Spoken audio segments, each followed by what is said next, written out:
Hej og velkommen til Aalborg Coaching. Jeg sidder her i min bil, og det regner rigtig kraftigt udenfor. Jeg er selvfølgelig glad for at sidde herinde i tørvejr. Men som der er nævnt i tidligere video, så er det her med, at det er jo rigtig dejligt at komme ud i naturen, komme ud og røre sig lidt, komme ud og få lidt energi.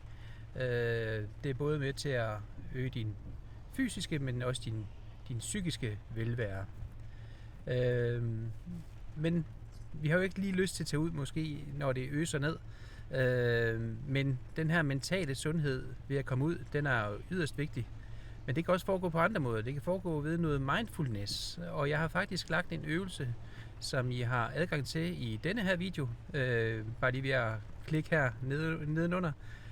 Og så kan I komme ind og få en gratis mindfulness øvelse, som er med til at give den her mentale overskud, kan man sige. Så tag et lille afbræk i hverdagen, og så lige gå ind og brug den her video, og du kan bruge den igen og igen, og den varer cirka en 5-6 minutter. Hej hej.